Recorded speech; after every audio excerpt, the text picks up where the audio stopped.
আসসালামু আলাইকুম PL family blog থেকে আমি পুষ্প। আজকে সকাল সকাল মানে চলে আসলাম একটা নতুন ব্লগ নিয়ে আপনাদের সামনে। এ এখন মা ঝুলা গুড় মানে কালকে ওকাইছি আমরা গুড় দিয়ে পাউরুটি, আজকে হয়েছে শর্টকাটের জন্য গুড় দিয়ে আটার রুটি, মানে রুটিটা সেকে নিয়েছি, আপনাদের সাথে শেয়ার করা হয় নাই। এখন আমরা এই ঝুলা গুড়টা মানে ফ্রিজে থেকে থেকে স্মেলটা হয়তো অন্যরকম হয়ে যাবে, এই জন্য খেয়ে নিতেছি। অনেক দিন হয়েছে, মেবি কয় মাস হয়েছে মা? 4-5 মাস। হ্যাঁ, 4-5 মাস হয়েছে। এই জন্য ভাবলাম যে এটা থাকলে তো এবার ওই পরে থাকবে, পরে থেকে এক সময় নষ্ট হয়ে যাবে, তার চেয়ে বরং আমরা খেয়ে নিই। এটা হয়েছে আজকের আমাদের সকালের নাস্তা। কে কে এরকম ঝুলা গোদ দিয়ে রুটি খাইছেন? যদি না খান একবার খেয়ে দেখতে পারেন, ট্রাই করতে পারেন, খেতে কিন্তু অনেকটাই মজা হয়।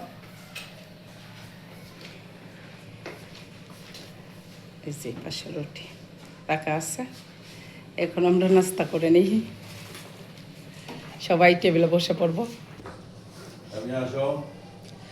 এই হয়েছে রুটি। কি করলো আঙ্কেল? না আপু না আম্মু কি করলো? আমি নিছি আর মা খাইতেছে।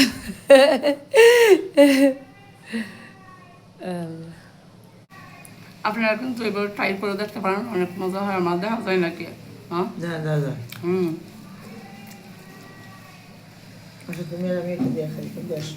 এখানে বসো, এটা বেশি তো আমি একে দিয়ে দেবো। এই যে দেখেন কিন্তু অনেক টেস্টি, কিন্তু থাক না, থাকলে আমি খেয়ে ফেলাবো, সমস্যা নেই। মানে এইদিকে গুড় নিয়ে মারামারি চলতেছে, আপনাদেরকে দেখা যায়। ওই যে তাহলে দুইজন, আর মা তো হয়েছে চিনির জন্য সর্বোচ্চ উস্তাদ মিষ্টি খাওয়ার জন্য, কিন্তু মাশাল্লাহ কোনো ডায়াবেটিস নেই, যদি কখনো ধরে ছাড়বে না। মিষ্টি খেতে অনেক পছন্দ করে। কল্পনা করি মিষ্টি। হ্যাঁ, কল্পনাও বলে করে মিষ্টি।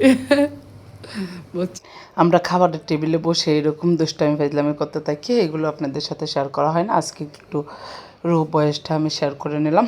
আর এই পাশে হয়েছে লামিয়া, আমার বেডরুমটা গুছাইতেছে। ও গুছাই, মাঝে মাঝে আমিও গুছাই, যে যখন সময় পাই তখনই গুছাই নি। ও আজকে গুছাইতেছে, ওর সাথে দাঁড়ায় দাঁড়ায় আমি গল্প করতেছিলাম। আমি রুমে ঢুকছিলাম হঠাৎ করে কি একটা কাজে, এই তারপরে আমার হাতে মোবাইলটা ছিল, এই জন্য আমি ক্যামেরা বন্দি করলাম যে ও বিছনাটা গুছাইতেছে। আর ওর সাথে দাঁড়ায় দাঁড়ায় মানে হয়েছে কি, আমার গদিটা যে বানাইছি এটা একটু মানে সমস্যা হয়েছে। ওই যে ছেলেটা এসে মাপ নিয়েছিল, এইগুলো নিয়েই ওর সাথে আমি কথা বলতেছিলাম যে গদিটা পারফেক্টলি হয় নাই, গদিটা একটু সমস্যা তৈরি হয়ে গেছে। মানে ওই ছেলেটাকে আবার বলছি এসে নিয়ে যাওয়ার জন্য। আর এই পাশে হচ্ছে আমার এই যে বারান্দায় কিছু গাছ আছে, যে গাছগুলো আমার ড্রয়িং রুমে আপনারা দেখছেন। এই হয়েছে আমার গাছের অবস্থা। গাছগুলো তো ড্রয়িং রুমে ছিল, প্রায় মরে যাইতেছিল। এখন আমি গাছগুলোকে এখানে এনে বারান্দায় একদম কর্নারে রেখে দিচ্ছি, একটু আলু বাতাস পাওয়ার জন্য। এখান তো গাছ মরেও গেছে, এখন দেখা যাক এগুলো আলু বাতাস পেয়ে কতটুকু ভালো হয়, কারণ অনেক খারাপ অবস্থা। একটা চেয়ারের ওপর রেখে দিচ্ছি আমি গাছগুলা, যখন আবার ঘরের ভিতর নিব তখন টবগুলো ধুয়ে পরিষ্কার করে নেব, একটু কয়েকদিন এখান থাক, এই জন্য রেখে দিচ্ছি। সিদ্ধর মধ্যে আছে মোছার জন্য আলু আর ডিম। ও খিচুড়ি খাইতে চাইছে আজকে, ওর জন্য আমি খিচুড়ি রান্না করব, এই জন্য আজকে আমি আলু আর ডিম সিদ্ধ বসাই দিচ্ছি। এখন খিচুড়িটা বসাই দেবো, ও স্কুল থেকে আসার সময় হয়ে গেছে প্রায়।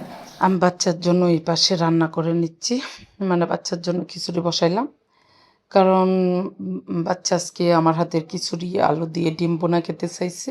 এই জন্য আমি আজকে প্রতিদিন প্রায় ম্যাক্সিমাম টাইমেই দেখা যায় আমি আমাদের রান্না শেয়ার করি। আমি যে বাচ্চার জন্য এক্সট্রা রান্না করি এটা কখনোই শেয়ার করা হয় না এইভাবে। আজকে আমি ভাবলাম যে আপনাদের সাথে শেয়ার করে নিই। আমার বাচ্চার বয়স এটা 7+ চলতেছে, মানে 7 বছর চলতেছে।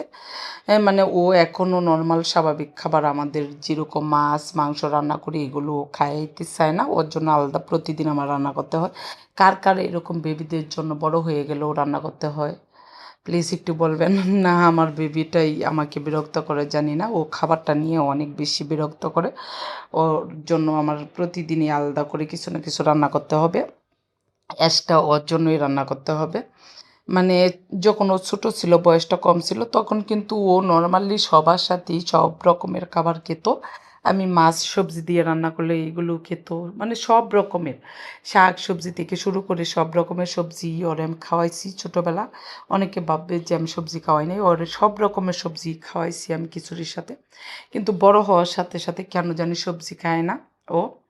মানে ও খুব মানে স্কুল থেকে চলে আসছে প্রায় 2টা বাজে, আমি তাড়াতাড়ি করতেছি ওর রান্নাটা হয়ে গেলে ও গোসল শেষ, ওরে খাবার খাওয়ায় ওরে আবার ঘুম পাড়াবো 3টার মধ্যে। এই জন্য আমি রান্নাটা খুব তাড়াতাড়ি করতেছিলাম যাতে রান্নাটা তাড়াতাড়ি হয়ে যায়। কিন্তু এই যে বললাম না সব রকমের সবজি খাওয়াইছি, কিন্তু এখন কোনো সবজি খাবে না, শুধু আলু ছাড়া। কোনো ফিশ খাবে না, চিকেন খায় না, গরুর মাংস খায় না। চিকেন খাবে, চিকেন ফ্রাই যেটা চিকেন ভাজা হয় এইগুলোই খাবে। এইগুলো ছাড়া চিকেন বল, চিকেন ফ্রাই এইগুলো ছাড়া মানে নর্মাল একটা চিকেন রান্না করে দিলে একটা চিকেন পিস খাওয়া, মানে লেগ পিস খাওয়া এইগুলো খায় না। আবার চিকেন রোস্টটা খাবে, বাহিরে গেলে চিকেন রোস্ট এইগুলো খাবে। মানে নর্মালি যে আমি একটু আলু দিয়ে রান্না করব এইরকম ও খেতে চায় না চিকেনগুলা। ওরে নিয়ে আমার অনেক বেশি সমস্যার মুখোমুখি কথা হইতে হয়। ওকে আমি কি করে যে সবজি খাওয়া শেখাবো আমি জানি না, কিন্তু আমি ছোটোবেলা সব রকমের সবজি খাওয়াছি, কেন যে এখন সবজি খেতে চায় না বাচ্চাটা আমি এটাই বুঝতে পারি না। এই জন্য প্রতিদিন ওর জন্য আমার এক্সট্রা করে রান্না করতে হয়। এই যে এইদিকে আমি কড়াইটা বসাইয়া দিলাম, কড়াইয়ের মধ্যে হয়েছে আমি এখন তেল দিয়ে নিব, তারপরে ডিমটা ভেজে আলু ভেজে ওর জন্য ডিম আলু দিয়ে একটা তরকারি করব। আমি কিন্তু সরিষার তেল খাই, আগে অবশ্যই সাদার তেল খাইতাম অনেক দিন ধরে। আমার হাজব্যান্ড বলতেছিল যে সরিষার তেল খাও তুমি এই তরকারিতে, এমনি কোনো কিছু ভাজা করলে তখন তুমি সয়াবিন তেলটা খাইও, আর এছাড়া তুমি আদার্স সরিষার তেল দিয়ে খাও। আমি ভাবতাম কেমন না কেমন হবে সরিষার তেল দিয়ে, তো আমি তরকারি রান্না করে দেখলাম যে অনেক ভালোই হয়, টেস্টি হয়। সরিষার তেল কম দিলেই চলে, অল্প তেলেই অনেক রান্না হয়ে যায়। মানে আমি এই জন্যই মানে সরিষার তেলটা খাওয়া শুরু করছি, কারণ আমাদের সবার তো মানে কি বলবো হেলদি বেশি, মানে সমস্যার মুখোমুখি হইতেছি বেশি। এই জন্য যতটুকু পারতেছি অ্যাভয়েড করতেছি। এইদিকে কিন্তু আমি দুপুরের রান্না যা করার করে নিচ্ছি। আপনাদের সাথে মানে দুপুর রান্নাটা শেয়ার করা হয় না, এটা হচ্ছে সন্ধ্যার দিকে। সন্ধ্যার দিকে মা তরমুজ খাচ্ছে, আমি আর মা এখানে বসে অনেক তরমুজ খেয়ে নিলাম, অনেক হাসাহাসি করতেছিলাম, দুষ্টামি করতেছিলাম মার সাথে। এখানে বসে বসে অনেক তরমুজ খেয়েছি আমি। এই যে কথা বলতে বলতে আরেক পিস খেয়ে নেব তরমুজ। এই যে মানে আমি আর মা অনেক পছন্দ করি। আর মেহমান আসছিল, গেস্ট আসছিল, নাস্তা টাস্তা সব খাওয়ায় বিদায় করে দিলাম, মানে চলে গেল।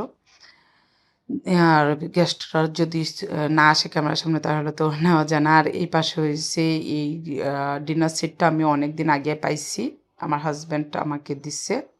মানে ও হয়তো কোথাও থেকে একটা গিফট পাইছে, ও আর আমি দুজনেই একটা জায়গায় গেছিলাম, এখান থেকে গিফট পেয়েছিলাম। এটাও আর ওপেন করা হয় নাই, আজকে ওপেন করে নিলাম। প্রতিদিন ও বলতেছে তুমি এই ডিনার সেটটা বের করেছো যে ঢুকিয়ে রাখো, এই ডিনার সেটটা বের করেছো যে ঢুকিয়ে রাখো, কিন্তু আমার আর সময় করে উঠতে পারতেছিলাম না। এখানে 6টা বড় প্লেট আছে, 6টা হাফ প্লেট আছে, 6টা পিরিচ, 6টা 4 কাপ, আর আছে 3টা বাটি। মানে এই হয়েছে, মানে ভালোই হয়েছে সেটটা, মোটামুটি চলে। মানে আমরা একটা কাজ করছি, সেই কাজে আমরা এটা গিফট হিসাবে পেয়েছি। এখন আপনাদের সাথেও একটু শেয়ার করে নিলাম, যদি পরিপূর্ণ করতে পারি সেই দিন যে কাজটা করছি আমি আমার হাজব্যান্ড, সেই কাজটাও একদিন আপনাদের সাথে শেয়ার করব। যখন পারফেক্টলি সব পরিপূর্ণ করে নিতে পারবো তখন শেয়ার করব। এই হয়েছে আমাদের আজকের লাইফস্টাইল ভিডিও।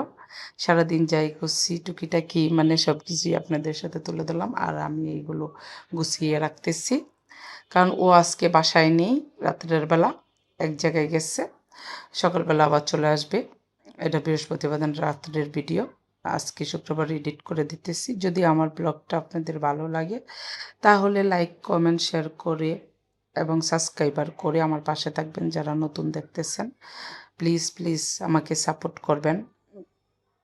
আর হচ্ছে আর কি বলবো মানে সব গুছিয়ে রেখে দিই। আর আপনাদের সাথে যদি ভালো লাগে তাহলে আমার ভিডিওটা কন্টিনিউ করবেন। আল্লাহ হাফেজ, গুড নাইট। আর আমি গুছিয়ে রাখলাম, আমার গোছানোটা ঠিকঠাক আছে কিনা আপনাদেরকে দেখিয়ে দিব। আর যদি ঠিকঠাক থাকে অবশ্যই আপনারা কমেন্ট করবেন।